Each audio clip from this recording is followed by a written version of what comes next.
And here we go, fans, the inaugural JT Lightning Invitational Tournament.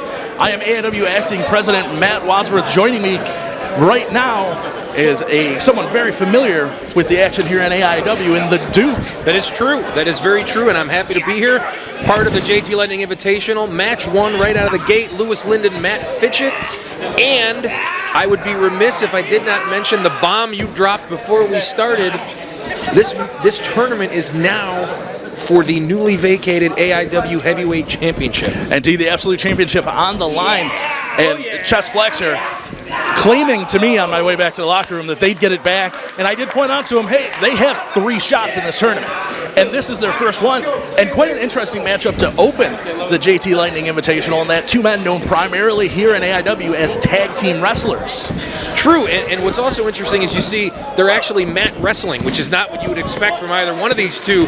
You'd expect them bouncing off the walls left and right. Maybe we're going to get into that a little bit now. Indeed, Lyndon looking for that arm drag, but that's exactly why. You have to wonder if perhaps neither one necessarily confident, Duke, that they have that speed advantage that they normally have. That's true, but what I'm most concerned about is Lyndon has the flexor advantage, but you got to kind of wonder what's going through his mind right now, where he now has 2 minutes basically with the added pressure of having to win back that belt almost for his dignity of Flexor Industries, and now he's got to rethink and rework his entire philosophy on the fly. Well, indeed, and in the end, they were hoping to win this tournament, but for different reasoning. Sure. They thought they could give CIMA yet another night off. Unfortunately, CIMA's had entirely too many of them. I'm never one to fault an AIW competitor. We here in AIW encourage them. We like them to get attention. I'm not going to fault any of them for being worldwide competitors. What I will fault you for, though, is holding the top title in my promotion and just outright refusing to defend it. Well, I believe a wise man once said, and his name was Uncle Ben, with great power comes great responsibility.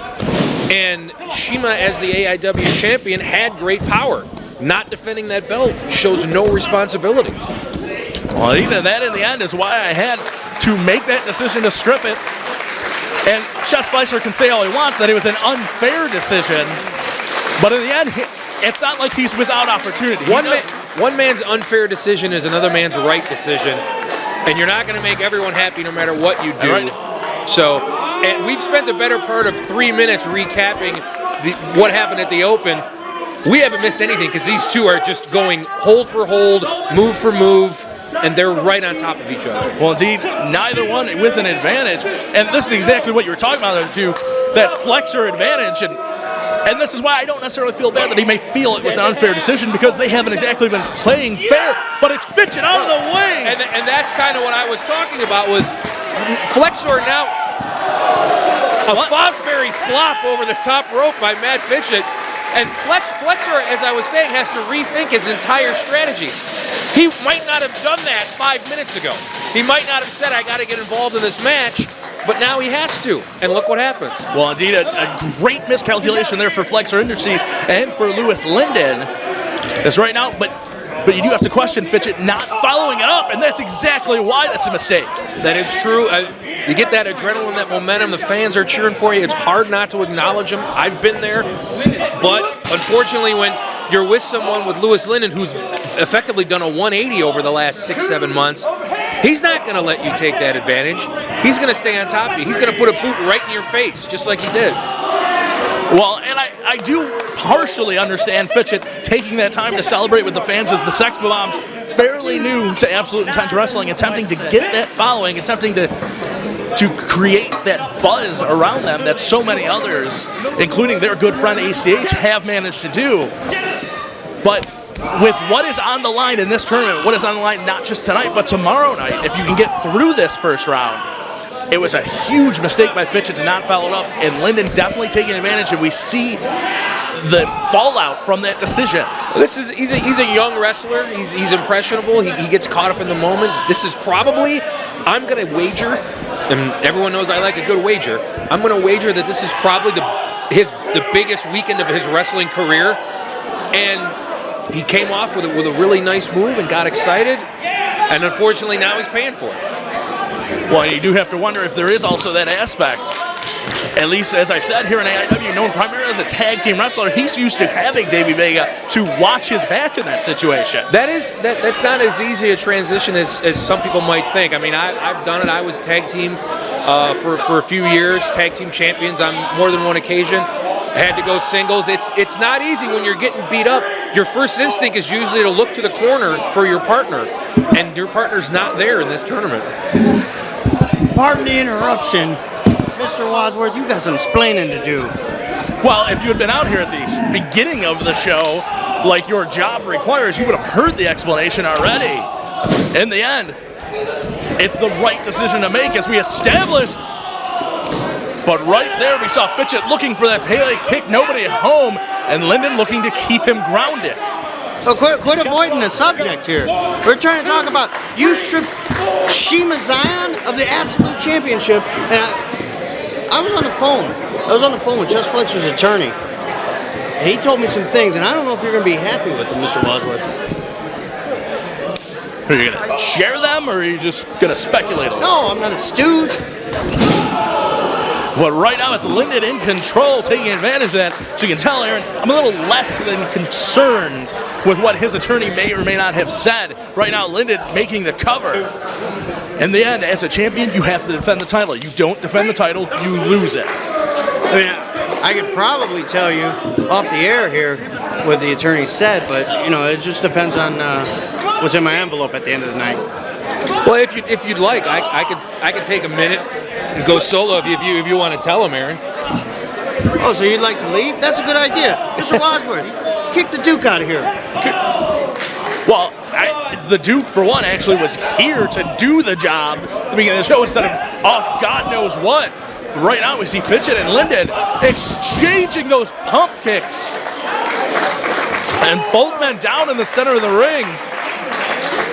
They've got quite an interesting dynamic here is if neither man's able to stand up, we end up with a draw, which means somebody's getting a bye. You're hoping that in this particular situation, the referee slows his count down just a little. Both men up at 5. Not a concern, but you don't want that to happen. And Fitchett with those right hands, taking Lyndon back a couple steps, but Lyndon with the reversal of the Irish whip. And being caught with that lariat coming off the ropes. Fitchett with a drop kick. Now looking to get his feet back under him, hitting the ropes. Up into that spinning, that almost like a spinning head scissors type setup, but into the DDT, just spiking down with all that velocity and almost getting that 3 count. Louis Lyndon out at 2. Flexer on the edge of the ring, almost, you can see it in his eyes. He's looking for an opening. He's looking for a way he can help Louis Lyndon, but he just can't find one. I think he's just too confused right now as to what's going on. Well, it's Fitchett up top, and he's definitely at home up there. Shooting star press, nobody home, but he lands and rolls through.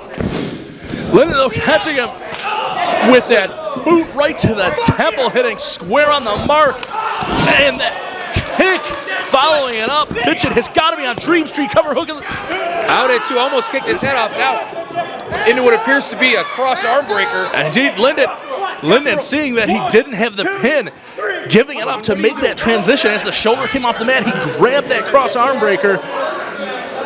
But Fitchett, knowing exactly where he is, manages to get that foot on the bottom rope. Lyndon's clearly focused. He's not concerned about what's going on with Shima. That was an incredible transition.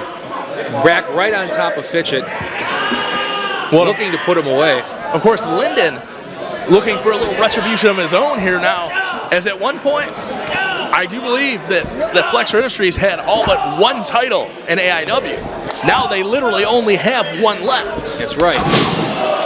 All they've got left is that Intense Division title now, and Lyndon, of course, was part of that whole plan. Lyndon holding those tag team titles, but right now in singles competition, that almost the cornerstone of that plan, because Chess Flexor, he's always had Bobby, he's always had Shima. He went out and actively recruited Flip and Lyndon into his stable. And right now, Fitchett headed up top after that Falcon Arrow driven down across the knees. But wait a second, now Flexor. There's the involvement I was talking about. Flexor again, is Fitchett kicking him away though. Fitchett getting rid of him. Flexor trying to get involved, but in the end, unable to stop Fitchett, but it may have been just the distraction that Lyndon needed. Maybe, maybe not.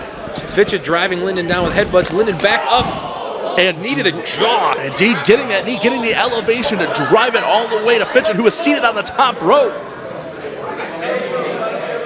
Now setting him up. The two of them jockeying for position on the top rope. This can only end badly for Lyndon Fitchett. looking to get the advantage, and he does. Run all the way off the top into the transitioning right over to that cross arm breaker. Looks like he's tapping, yes. Louis Lyndon taps out Matt Fitchett after effectively a super Hurricane Rana.